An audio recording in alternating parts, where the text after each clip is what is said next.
Yakum Alak Yahushua. Another strong shalom to all of the mighty brothers that go out there and labor on the highways and byways, making their body living sacrifice. And the rain, the tumults, the demons, the uprises, the uproars, they're out there standing 10 toes down for the name of the Lord.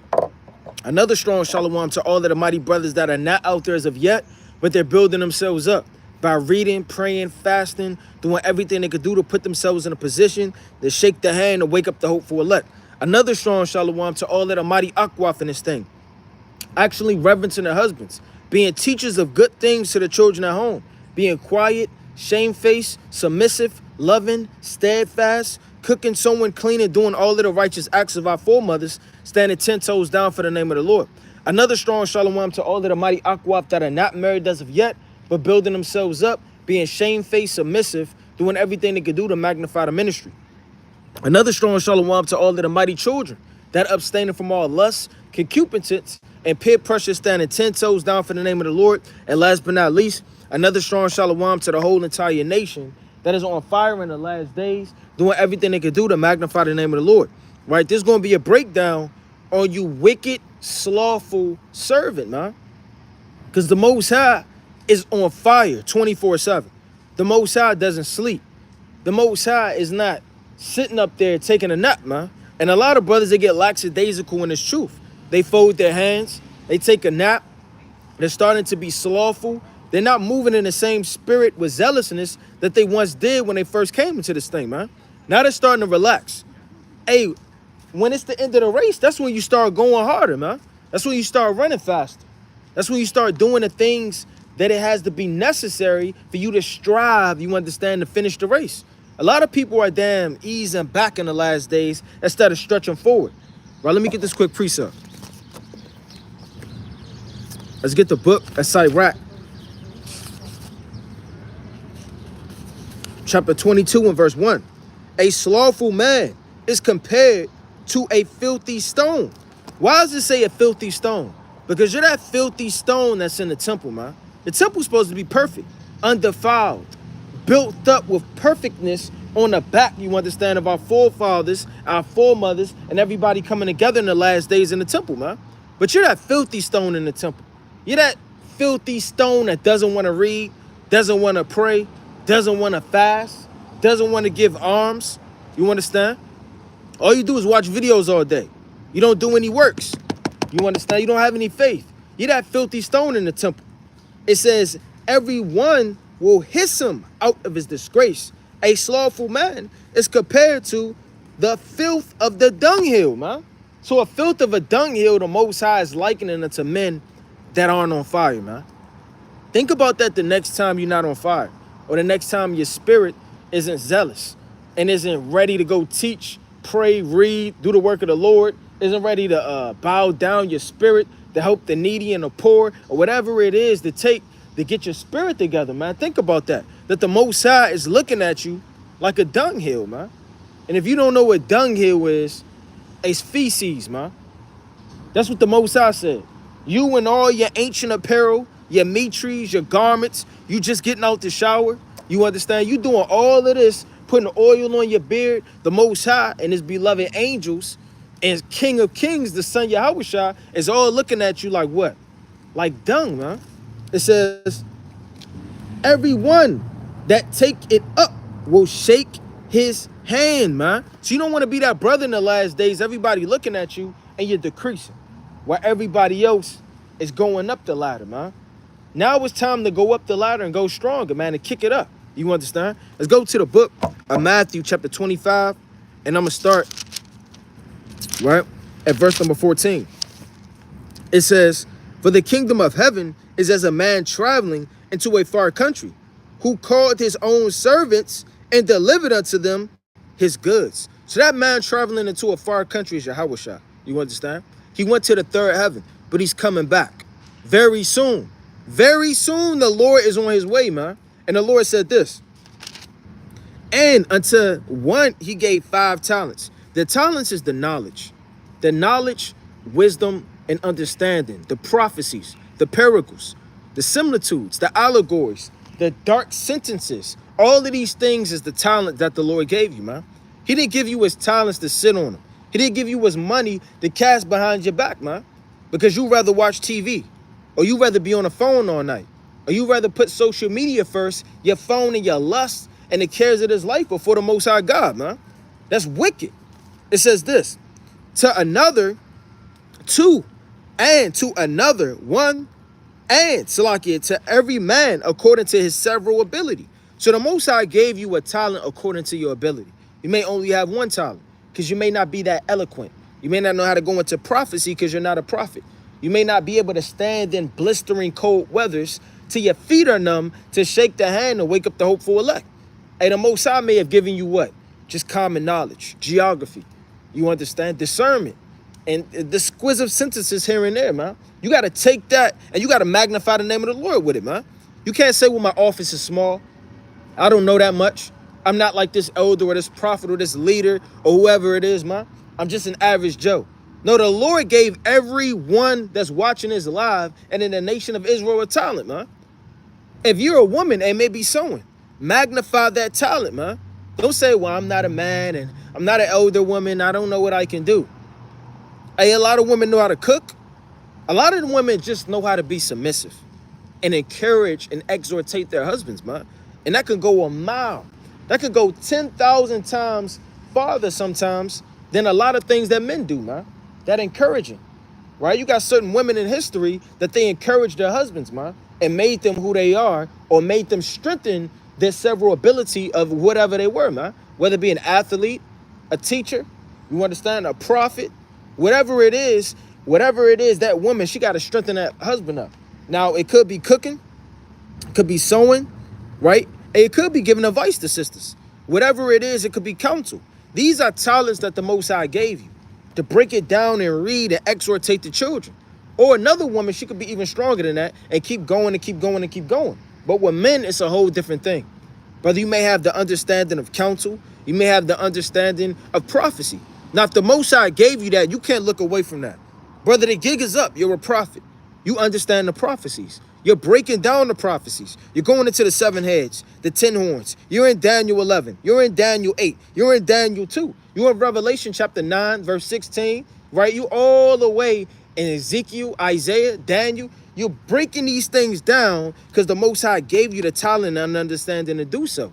Now, as you have these things, you have to magnify the name of the Lord with them. It says what? And straightway took his journey, meaning went to the third heaven. Then he that had received 5 talents went and traded with the same and made other 5 talents, meaning he grew his understanding and strengthened his knowledge. And likewise, he that had received 2 also gained other 2. But he that had received 1 went and digged in the earth, meaning he hid the Lord's money. The Most High God gave him a gift and an ability to magnify his name with. And what did he do, man? He put his woman first. He put his car first. He put his job first. He put his own lust first. He put concupiscence first, man. He put all of the cares of his life before the Most High. And he got what? He got fed up with his responsibilities. Don't be like Jonah, man. Hey, Jonah ran from the Lord. He got straight on that ship and he got out of there, man. And what did the Most High do? He jacked him up, man. Because he fled from his responsibilities and his duties. Hey, Jonah was a prophet, man. He can't do his own will at this point. The Most High placed his hand on you and he chose you. He gave you a path to take. He gave you a prophecy to prophesy. He gave you a congregation, a household, or whatever it is through the Spirit. Hey, brother, you have to do that, man. You can't run and backpedal at this point. Because if you do, only one thing is going to happen. You're going to get consumed. Just like Jonah did, man. And you're going to be in hell, man. Whatever condition the Most High place you in. It says this. Digged in the earth and hid the Lord's money. And you can hide the Lord's money by being what? Slothful. Not teaching as much as you can. You know, just folding your hands at camp. Backpedaling and not making the same amount of videos you used to. And you slowly are digging in the earth, brother, and you're hiding the Lord's money. Don't think that's just talking about that man that's just eating ice cream, going off somewhere, man, in the dust, in the ashes, in the midst of the earth. That's just not talking about that. That's talking about you too. Because you have this money, and just like Jake with money, they can't wait to spend it, man. You can't wait to as soon as you got this money, you got to go get some more money with it, man. It says this. After a long time, the Lord of those servants cometh and reckoning with them. And so he that had received 5 talents came and brought other 5 talents, saying, Lord, thou deliverest unto me 5. Behold, I have gained beside them 5 talents more. Meaning what? You increased. You grew. Your understanding wasn't stable and it wasn't sitting up there unrest and you didn't know what to do. No, brother, you read more. You prayed more. You may not have time, but you made time, man. You may not know this prophecy, but you asked the brother that did know this prophecy. You may not know where to give alms, but you inquired and you drove around. These are things that flipped and doubled your talents to grow more. It says, his Lord said unto him, well done, thy good and faithful servant. Thou hast been faithful over a few things, I will make thee ruler over many. So whatever the Most High gave you, if you essentially magnify that and not be slothful, the Most High give you many things, man. The world, slaves, dominion, increase with more wisdom, knowledge, and understanding. An internal robe, you understand, that will last forever, and the kingdom, man. That's what we are striving for and running for. But the Most High is not going to give the kingdom to a slothful servant. You may not want to do a lot of the things that may require or strengthen you up because you're slothful and you're lazy. And you don't want to put forth your hand to the plow to continuously, while it's hot and sweating outside, to push on, man. But that's who the Most High is dealing with.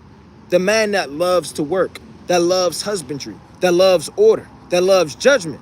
It says this, and I will make thee ruler over many things, enter thou into the joy of thy Lord. He also that had received 2 talents came and said, Lord, thou deliverest unto me 2 talents. Behold, I have gained 2 other talents beside them. His Lord said unto him, well done, good and faithful servant. Thou hast been faithful over a few things, I will make thee ruler over many things. Enter thou into the joy of thy Lord. Then he which had received the 1 talent came and said, Lord, I knew thee that thou art an hard man, reaping where thou knewest, Slothful, where thou sowest has not sown, and gathering where thou hast not strawed. And I was afraid, and went and hid thy talent in the earth. And you could be afraid, man. You could be afraid many ways. You could be afraid by not speaking up, right? Everybody else is doing wickedness around you, but you bite your tongue and you hide the Lord's money. You don't rebuke them. You don't strengthen yourself up and be hated of all men, man. You hid the Lord's money. You hid your light. You hid your understanding, man. And the Lord's not dealing with men like that. Hey, the gig is up. This world is going to hate you. You're going to be pursued by multiple nations. You may be put to death. You may be hung, and they may put you in a guillotine, and they may lethal inject you or poison you. They may do God knows what and torture you, man. These are the things that the prophets of old went through, man. Sawed and sundered, teared in two, thrushed in half, you understand? Ridiculed and beat. These are the things that is literally in a lot of brothers' path inching toward the kingdom. But you have to go through those things. That's what it says in 2nd Esdras, chapter 7, and verse 4 all the way down, man. If you enter not into the straight, you understand? How else are you going to get the kingdom of heaven? It's fire and water set on either side of you. You got to put it up and go through that thing as a man of the Lord. Now, it says what? I'm going to read that part again. I was afraid and went and hid thy talent in the earth. Lo, there thou hast that is thine. His Lord answered and said unto him, thou wicked and slothful servant. So being wicked isn't just always smoking weed. A lot of people think wickedness is smoking weed, getting drunk, being a whoremonger, being an adulterer, disrespecting your husband, practicing witchcraft as a witch, and doing all of these wicked things, man. That's not just what wickedness is, man. Wickedness is not being on fire. It's hiding the Lord's money. It's not strengthening up your vessel, man. The Lord says, strengthen the things which remain that are ready to die. For I have not found thy works perfect before God. Meaning before the day of judgment, everyone should be working. Strengthen it up which remains, right? It's not easy making videos every single day, having calls every single day, going to camp every single weekend, doing the things all the time, in motion, over and over and over.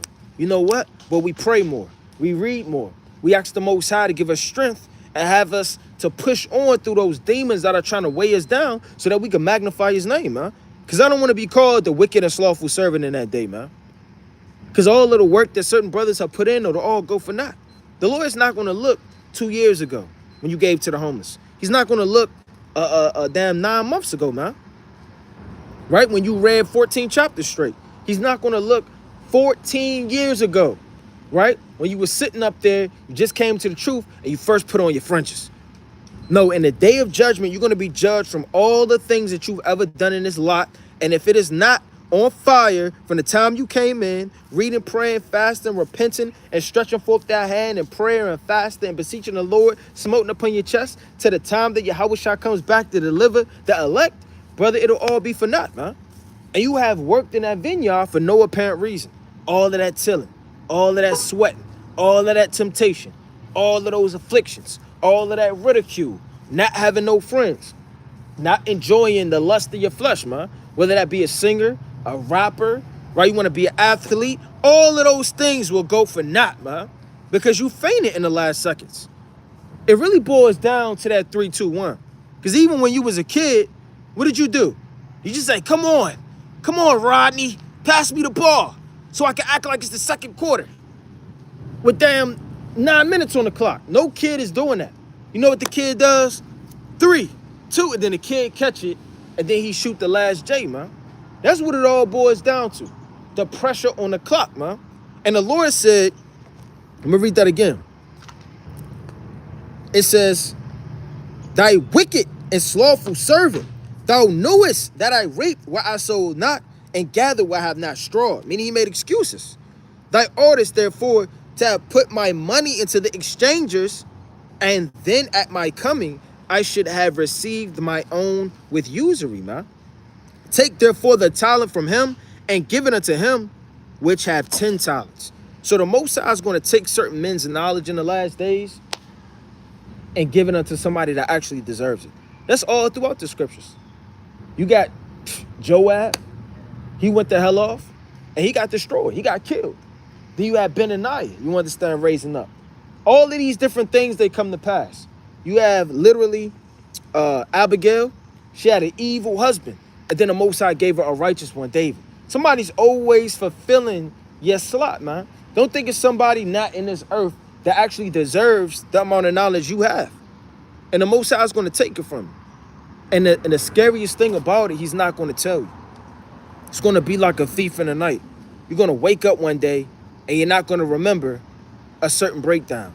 You're not going to remember no precepts. You're not going to remember that prophecy anymore, man. Because all of this time, you were being a wicked and slothful servant, and the Most High snatched it from you, man. And they'll degrade you on certain jobs, man. You know what? You were a supervisor, but now we're going to put you as just an associate.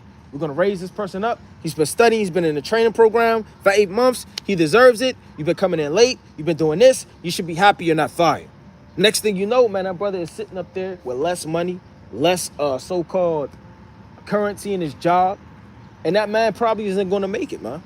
So the Most High said what?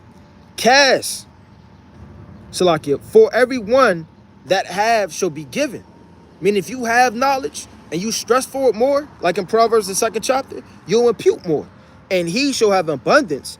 But from him that have not shall be taken away, even that he have. It says this, and cast ye that unprofitable servant into outer darkness. And that's not always just talking about the day of the Lord, man. Because he'll cast you in outer darkness now. What is outer darkness now? Back in the world. Back in temptation. Back to that weed. Back to that whore. You understand? Or back to being all of these things of the land, man. And suffering the wrath of the children of men. Walking in the lust and vanity of their heart, man. Doing God knows what in the dark as creatures moving around with no guidance and no king. And the Most High will do that to you, man. Keep playing with the Most High if you want. You need to be asking for fear of the Most High in these last days, man. You better be asking the Most High don't take your spirit. You better be asking the Most High don't put you in utter darkness, man. So you can go reunion back with your cousins and your old friends and them old niggas in your hood, man, back again. And it'll be like a wicked reunion. Where you been at, man? Oh, we got to turn up. And you feeling in your heart of hearts that, damn, maybe I was gone for a long time. They do miss me. Maybe this is right. It feel right. This is fun. Let me have a little taste of that. And that one taste and that one drop is going to lead to a whole ocean and river of death. Let me go to the next precept. Right? Let's go to the book of 2nd Esdras. chapter 6 and verse 35. And it reads, "For my spirit was greatly set on fire, and my soul was in distress." So what made Ezra's heart set on fire? Let's read 35. "And it came to pass, after this, I wept again and fasted 7 days." What has your heart to be on fire? An effort. Don't just think you're going to wake up on fire, brother. It's not going to happen like that. You're not just going to blink, wake up from a long nap. Where's my Bible? And you start ravishing through your things in your house, flipping over tables, man. Or kicking down the door in Barnes and Noble, trying to figure out where the Bible's at, man. Or on your Amazon app, trying to figure out which Bible do I want, man. That's not going to happen like that. Brother, you have to fast. You have to cry.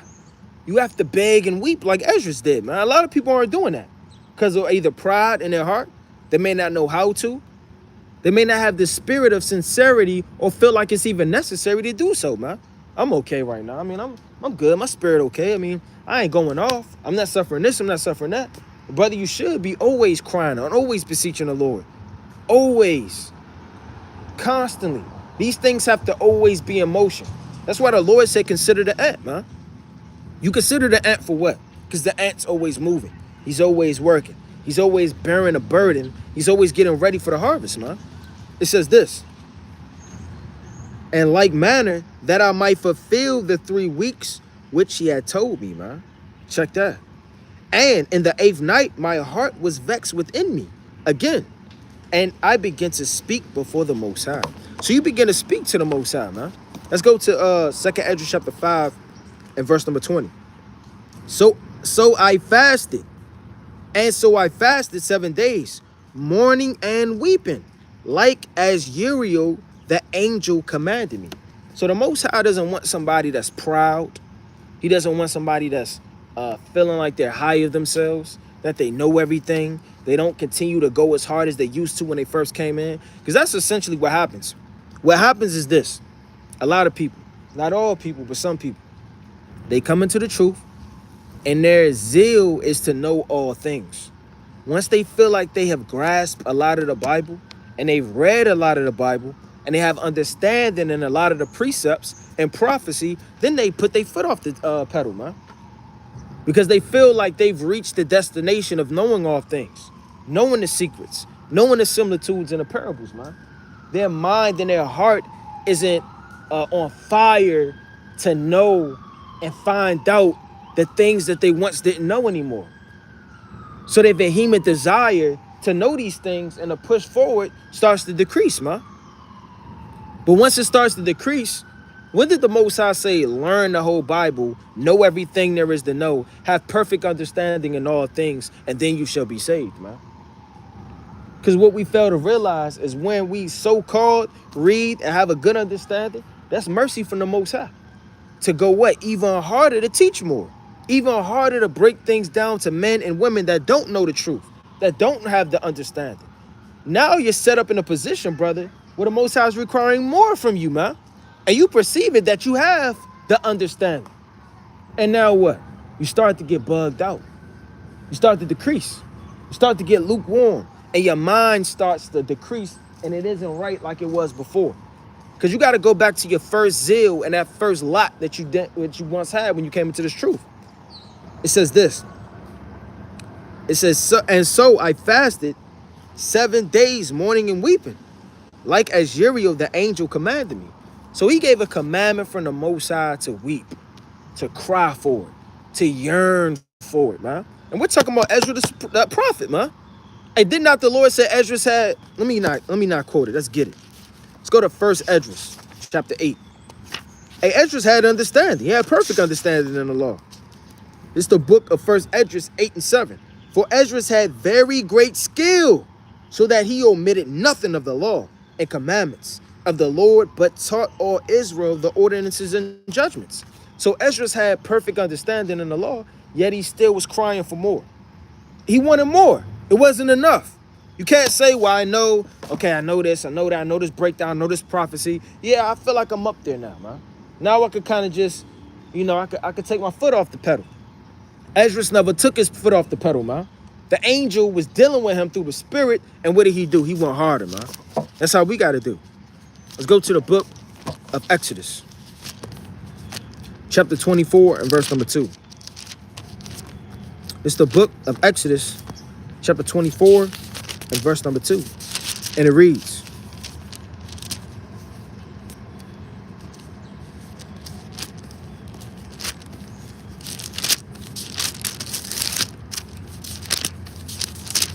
Salaki, I meant Leviticus. Leviticus chapter 24 and verse 2.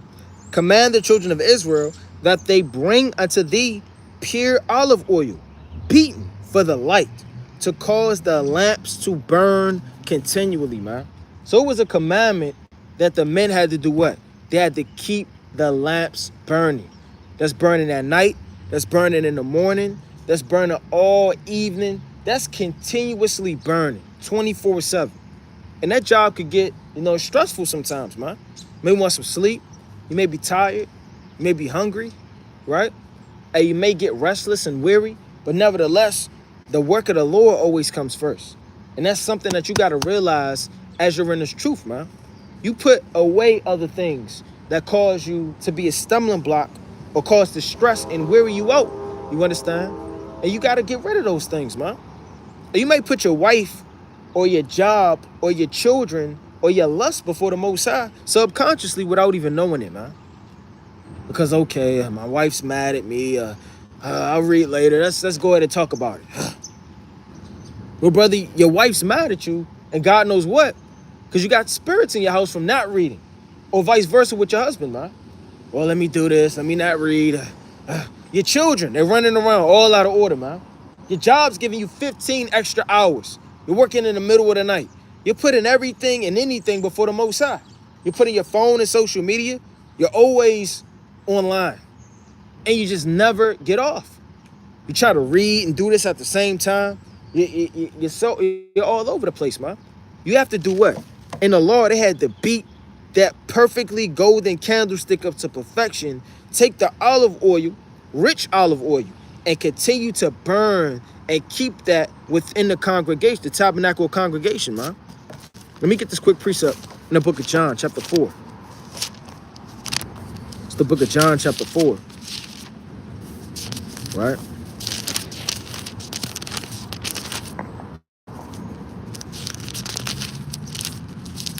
In I'm going to start at verse 31. It says, in the meanwhile, his disciples prayed him, saying, Master, eat. But he said unto them, I have meat to eat that ye know not of. So even in times where all the disciples is resting and relaxing, Yahweh mind was on the work, man. So even in your times where you watching TV or you relaxing or whatever's going on, always pray within yourself. Always keep yourself mentally prepared and mindful while you're on this earth, what you're going through. You understand? Obstacles that's coming to pass. Demons you have to overcome. Temptation that you have to override, man. These are certain things that should always be mentally upon your mind. Therefore, it said his disciples one to another, have any man brought him aught to eat? They'll think about carnal food while Yahweh is thinking about spiritual things. You understand? It says this. Yahweh said unto them, my meat is to do the will of him that sent me and to finish his work, man. And that's the type of spirit that you got to stay in and be in, man. Look, man, whatever it is, I'm not putting that before the Most High. Check this out. I got meat that you know if not of, man. This meat is in Daniel. It's in Ezekiel. It's all the way in Revelation. And I have to eat it up, you understand, and continue to eat what the Most High has given me, man. So I can prepare and finish the path that was set before me from the foundation of this earth. It's the book, right? Salakia. Chapter 1 Chronicles, chapter 9, verse 33. And these are the singers of the chief fathers of the Levites, who remaining in the chambers were free, for they were employed that they worked day and night. So these men were employed and they worked day and night. They didn't take a day off, man. They didn't have the day shift. It was on fire in the day shift, but when the night shift, they do God knows what in the streets. And they come out like a damn raccoon. or some night creature, man, with night vision. And they see all wickedness with perfect vision and understanding. No, what did the Most High say, man? These men were employed remaining in their chambers. You understand? Because they worked night and day and night. So no matter what time it is and what's going on in your life, always understand that from the time you wake up in the morning, even time when you sleep, your mind should be meditating.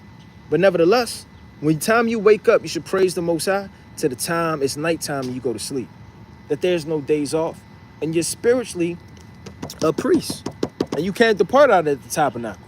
You have to keep the flame lit. You have to do the work of the Lord, man. No matter how hard and burdensome it might be, or no matter how hard you may feel like certain things aren't going your way through the spirit, man. You have to continue to push forth through the mark, man. These are things that are very pivotal that if you don't do, at any given moment, the Lord can take your spirit. Let me get the book of John, chapter 2 and verse 17. It's the book of John, chapter 2 and verse 17. And his disciples remembered that it was written, the zeal of thine house have eaten me up. Check that out, man. So when Yahushua was making a scourge of whips and whooping people and driving them out the temple, his zeal had eaten him alive, man. That's how zealous he was for those men that went the hell off, man, to execute judgment. And that's how zealous you got to be to renounce all corruption and witchcraft in this earth, man. It says this. I'm going to read 2 precepts up. And when he had made a scourge of small cords, he drove them out of the temple, and the sheep and the oxen that poured out the money, so like it changes money, and overthrew the tables, and said unto them that sold doves, take these things hence, make not my father's house an house of merchandise. And his disciples remembered that it was written, the zeal of thine house have eaten me up, man. So they remember the works and the writings of David, man. And they said, well, damn, Yahushua, he's on fire. He's flipping over tables. He's beating people. His mind is what? On zealousness, being on fire, executing counsel, making sure that whatever's going on is righteousness around me, man. No wickedness. And if wickedness is around me, it agitates me, right? Like when you hear somebody screeching on the chalkboard, it agitates you. When you hear somebody continuously honking that damn horn, it agitates you. You see it drop from the ceiling, it's just dropping over and over to agitate you, man. Like somebody talking too much, it'll agitate you. Wickedness should agitate you, man. And if it isn't, and you start to get seduced, and your mind isn't right, you start to submit, you start to think, you start to have conversations with it, well, brother, you got to understand that Satan has you by a tightrope and he's pulling you in, man. And if you don't get your spirit together, he's going to devour you in a matter of seconds. Let's go to 2 Kings chapter 10 and verse 15. And it reads thus. And when he was departed thence, he lightened on Jehoiada, the son of Rechab, coming to meet him. And he saluted him and said to him, is thine heart right as my heart is with thy heart? And you got to ask yourself, man, is your heart right? Be honest with yourself, man. Because 10 out of 10, 9 out of 9, 9 out of 10, it's not, man. Just be honest. Because if it was, brother, you will be able to justify yourself as a perfect man, which no man can do. So you have to ask yourself, if there's something that I need to work on, are you working on it, man? And is your heart right? Because your heart may not be right for various reasons. A lack of studying, a lack of examination, it may be pride, man. It may be lust, right? It may be slothfulness and wickedness. And you're not putting forth your hand to the plow, man. And the Lord said, is thine heart right as mine, right? Is thine heart right as my heart is with thy heart? And Jehoiada answered, it is. If it be given, give me thy hand. And he gave him his hand, and he took him up into his chariot. And he said, come with me and see my zeal for the Lord. So they made him ride in his chariot, man. Like, come up here, man. See my zeal for the Lord. Look at the things that I've done. Look how I'm running the house. Or look how this is being done. And look at the teachings. Look at the this and look at the that. Come see my zeal for the Lord, man. And people should be able to see your fruit by your actions and your works. Shouldn't have all lip service and no fruit. I never seen a tree in all seasons. It's just barren. It's either what? It's either contemned and landed over through no water and through no fruit and no plurging, or it's either a tree that's growing that has fruit, man, that changes throughout the seasons. You can't be a man in his truth or a woman in his truth with no fruit. Your fruit just disappears. You only have it to come out when you feel good and when you feel right. No, brother, actually, in actuality, fruit, you understand, it being purged, and it has to come at the time of perfection. And what's the time of perfection? The end of the earth. That's actually the harvest. When everything that you've ever did and every lot and all of the things that have troubled you, that you fought through, is going to actually manifest itself, man. It's going to manifest. Now, in that day, when you have rotten fruit before the Lord, you think you got all white, you got rotten fruit, worms all in it. It's eaten from the inside out. It got mold inside of it. And you sitting up there perfect, so-called on the outside, as an apple, or as a grape, as an orange, whatever the case may be. Hey, brother, well, you have deceived yourself through your lack of examination. But if your fruit grows into perfection by every lot that you've done, and your zeal remains strong, and you fight through these things, well, brother, the Lord is going to thresh you and keep you, you understand, and gather you into the vintage. Let's go to this quick precept. Let me get two more and close out. Let's go to the book of John. Chapter 6, right, and verse number 10. And it reads thus. And Yahushua said, make the men sit down. Now there was much grass in the place. And that's spiritual, man. Because Yahushua is what? He's the shepherd. He's going to lead you down to the green pastures. It says this. So the men sat down, and the number about 5,000. So 5,000 men were sitting down with Yahushua. And Yahushua took the loaves. And when he had given thanks, he distributed to the disciples. And that's spiritual, man. He gave it to the disciples first. And the bread is the knowledge. And certain men, they have to lead and give to other people, man. While we sit down at these green pastures. And the disciples to them that were set down. So Yahushua gave it to the disciples, which is the bread, and then the disciples gave it to the men. And that's a chain of command.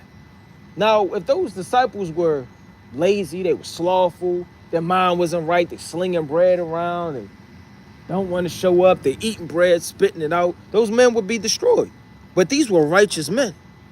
These men had a duty and they had to perform an office, man. They took the bread from the Lord and they distributed it to 5,000 men.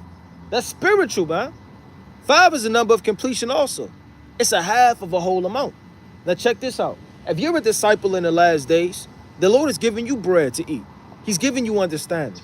He's giving you knowledge. And what do you have to do with it? You have to distribute it to the ones that are hungry. Maybe 1,000 people that are hungry over here. Maybe 200 people that's hungry over there. And maybe 3,000 people that are hungry over there. And 95 people that's starving over there. What do? You feed them. Being what? A disciple. What is a disciple? A student under Yahushua, man. A student under a teacher. And as our ultimate master and rabbi and Lord and King, Yahushua, we get the understanding from him, which is the bread of life, and we've eaten it. What do we have to do? We have to distribute it also, man.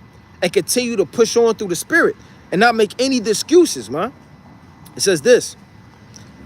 And thanks, and the disciples to them that were set down, and likewise of the fishes, as much as they would. It said as much as they would. You got to eat at this table. When they were filled, he said to his disciples, gather up the fragments that remain, that nothing be lost. So the mind of the Lord as he gave it out was that what? Get everything that remained, because nothing has to be lost. Meaning no word that came out of his mouth, no prophecy shall turn back void, no dark sentence. All of these things have to be carved out and discovered by the prophets in the last days for the work of the Lord. Continue on to be strong in the spirit and labor, man. Labor to enter into rest. That's Matthew. Well, let me get this quick precept. The Lord said, my yoke is light, man. Matthew chapter 11, verse 28. Let me get this quick precept. It's the book of Matthew 11:28. Come unto me, all ye that labor. He didn't say all that was slothful, restful, right? Backbiters, wicked. It said, come unto me, all ye that labor and are heavy laden, and I will give you rest, man. What are you heavy laden with? Your responsibilities to carry on and push, but everybody else isn't, man. The Lord said what, man? Ye that are strong ought to bear the infirmities of the weak. So that means you're strong, you're carrying on more than you damn can handle. But through the strength of the Lord, you're still going, man.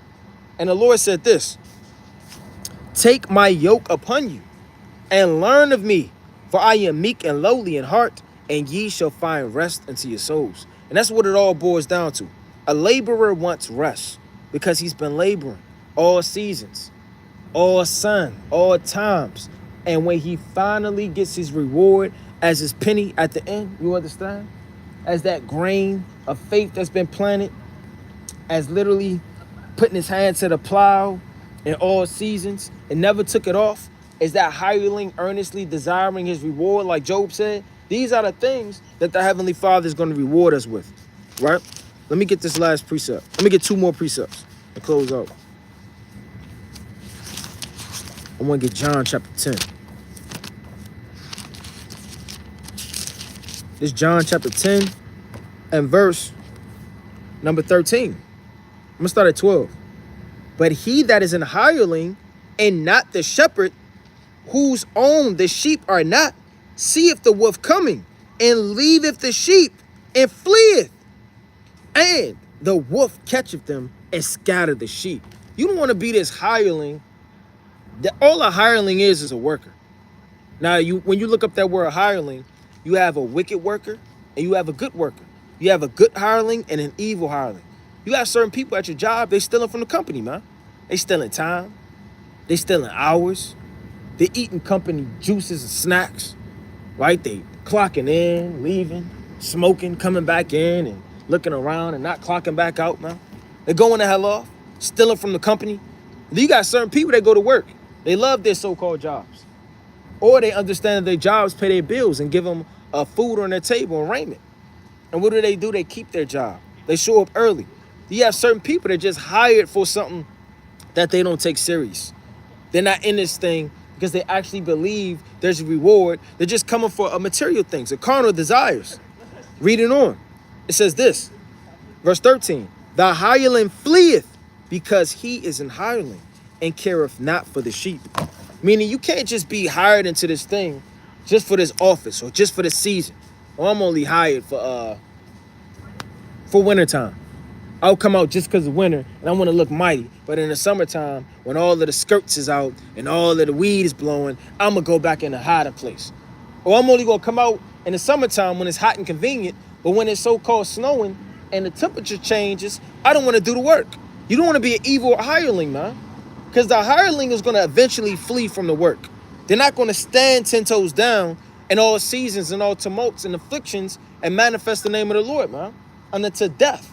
What they're going to do, they're going to flee because they were never of the shepherd, man. And they're not a shepherd. And the shepherd leads and directs, you understand, and helps the sheep. And who are the sheep? Our people, man, that are docile, lost, confused, broke, lowly, and lost, man. So everybody in this live, as far as watching it, as far as that is in the nation, have to understand that through work and through hardship and through sweating and through pushing on, there's always a reward, man. And that's even on the carnal desire. You sow and then you reap, man. You plant, you pluck up. You wash, it's clean. I mean, it's a just balance. So as you put this work in for the Lord say he is not unrighteous to forget your works. Let me get that real fast in Hebrews before I get this closing precept. You may not see a reward right now, but Abraham died in his faith, man. Our forefather, Jacob died in his faith. Isaac died in his faith. Men died in their faith, receiving not the reward.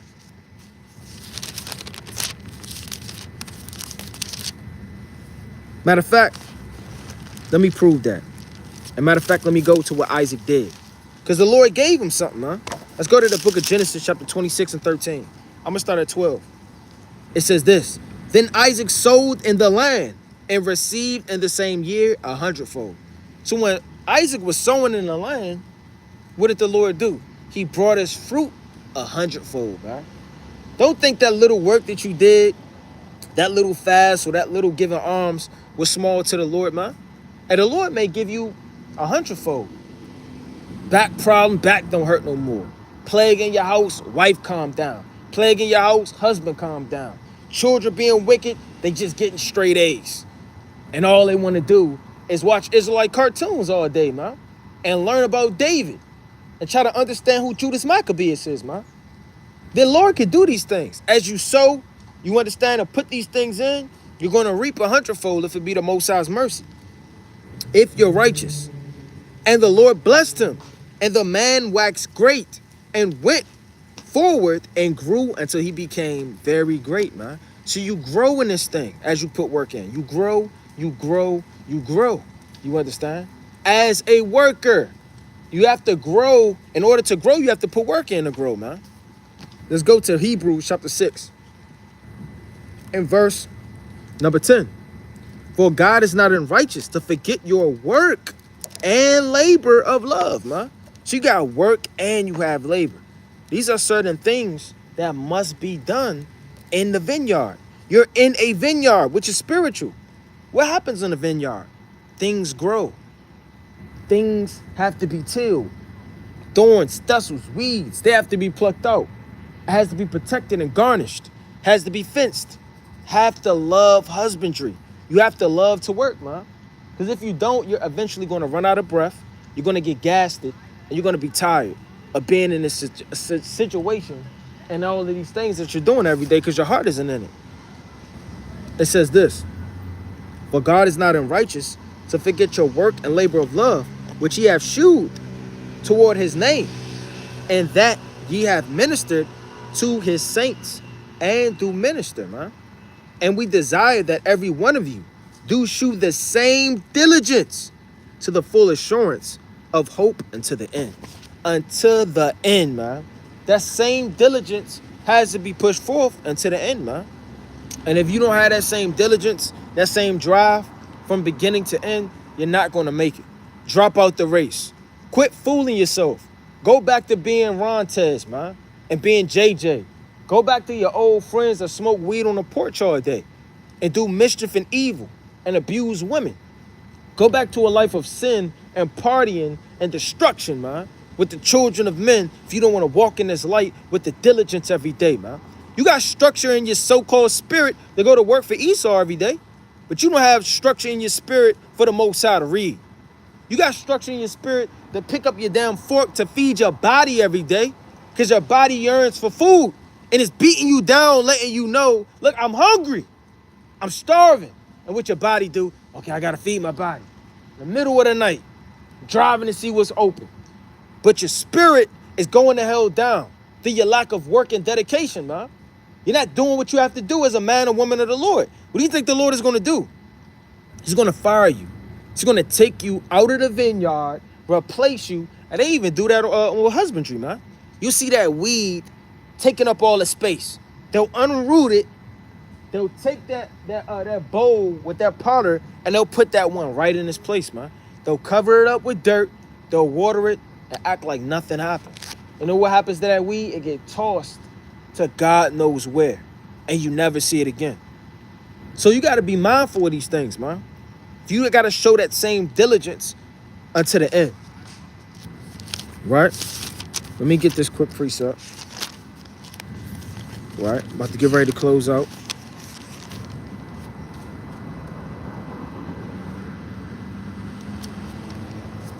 It's the book of Philippians 1 and 6. Being confident of this very thing, that he that have begun a good work in you will perform it until the day of Yahushua. And that goes into faith too, working. Because if you're working in the spirit every day and you're a carnal man, you're going to fail. You're going to fall. You're going to get tired. But you have to have faith that he which began a good work in you will perform it until the day of Yahushua. Meaning the Lord that continuously guide you and strengthen you to do the work, to magnify his name. Let me get Revelation chapter 3 and verse number 2. Be watchful and strengthen the things which remain. Right? This is one of my favorite precepts, right? Because out of a lot of precepts, it has so much in one. The Lord commanded us to be watchful. That's talking about prophecy. That's talking about this world news. That's talking about what's going on in society. And it's talking about your spirit examination. It's talking about your household. It's talking about other people that are around you. You have to be watchful. And especially your surroundings on a physical level, man. And that means you have to be a watchman, man. Sitting up on a tower, sweating daily in night watches from the sun up to the sun go down, filling somebody else's watch. These things are pivotal in strengthening up your vessel to watch and strengthen the things which remain that are ready to die. What's ready to die, brother, you only know, man. Sister, you definitely know. Brother, you definitely know. You can perceive your everyday life, what you do, how you spend your time, how you move, right? How your spirit's been, what you're entertaining, what you're giving your strength over to. You only know these things. Brother, dig deep inside and examine yourself before it's too late. And you let the cares of you know what destroy you, man. All for what? 15 extra minutes doing God knows what? A lack of reading and praying and a lack of care for doing the work of the Lord, man. These things are going to creep up on you as in nighttime. It's going to lay hold on you while you're sleeping in a spiritual state, and it's going to choke and yield no fruit. It says this, for I have not found our works perfect before God. Remember therefore how thou hast received and heard, right? And repent. So you got to remember what you have received and heard and hold fast, man, and repent. So if you're not holding fast to what you have received and heard, it'll all go out. So when you pressed up against the wall with temptation and plagues and all hell breaking loose, brother, you can't deny the Lord then. You can't disrespect your husband then. You can't beat your wife down then. You got to show what? Compassion and love. Strengthen and hold fast the doctrine. When these doctrines and philosophies come creeping in the last days, brother, that's when you got to hold it fast. You can't sit there and hold it fast when everything's going your way. Because if somebody's trying to rob you, that's when you holding whatever it is the tightest. That's when you fighting through. When somebody's playing football and somebody's trying to strip it for a fumble, what do? They hold that thing tight, man. They tuck in and then they go through the hole, man. They're not sitting up there running like this. You're not taking your spirit and putting it on and just walking around for everybody to grab, touch, and devour. You tuck it, you hold it in. That's on many fold levels, man. Don't let anything in this life take your crown. Don't let your family take your crown. Your husband, your wife, grudges, vengeance, foolish things, and chasing after lust and envy. These things will choke you, and you didn't hold fast what you have learned, which was repentance, love, dedication, strength, being a servant, a worker, and you didn't hold these things fast. You let it go. In the moment which it matters the most, man. It says this, and repent, if Salakia, if therefore thou shalt not watch, I will come on thee as a thief. And a thief is sneaky, man. He'll kick down your door in the middle of the night. Hey, you got an episode of Martin, damn Method Man broke into his damn house, man. Right? Stealing his damn radio. Stealing his shoes and God knows what else. You got, what's his name? Damn Brother Man from the 5th floor, man. Making sandwiches all the time of the night. And Martin in there sleeping. Peeking in at Gina. Doing God knows what. Laying on his couch, man. Stinking up his clothes. Wearing his damn robe, man. Stretching out his robe. Just walking around. Stretching out his robe. Eating up his food. Taking his snacks and his crackers and his cookies. And God knows what else, man. Just lounging around in your house, man. And you don't even know about it, man. That's what a thief would do. And you don't even know how sneaky these really could be, man. And what's scary about that is that a demon is the same way in your house. Because he'll creep around and live in your vessel, in your mind, and you won't even perceive it. Because he came in like a thief. Thief was very sneaky. He came in your mind. He's been living there for God knows how long. He came in your spirit. He came in your vessel. And he's been manipulating you like a Geppetto and Pinocchio, man. For 2 weeks straight now. A month now, 4 days straight, a year, whatever it is. You have to be watchful. You understand? Because if not, the Lord is going to come on you like a thief. And any thief is literally going to be undetected. It says this: remember therefore how thou hast received and heard, and hold fast, and repent. If therefore thou shalt not watch, I will come on thee as a thief, and thou shalt not know what hour I will come upon thee. So put your hand to the plow, continuously put the work in, because you don't know when the Lord's coming back, man. Nobody does. And the Lord can actually come back. God knows when, man.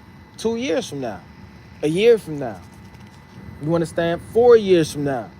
You sitting up here playing games, thinking that there's a million years on the earth, believing Esau's science and philosophies and the Big Bang Theory and what happened 10,000 years ago, and all of this folly and foolishness getting caught up in this world with all of the things going on, brother, you're going to get consumed in it, man. You're getting sifted and pulled, and it's a whirlpool. You ever seen in the ocean, they have certain things called whirlpools, man. And when you get sucked into it and you don't hurry up and get out, as soon as you do, you're going down slow. And you're going in a whirlpool till you go down to the middle of the ocean, man. And you're going to sink. All through your lack of being vigilant, foreseeing these things, man.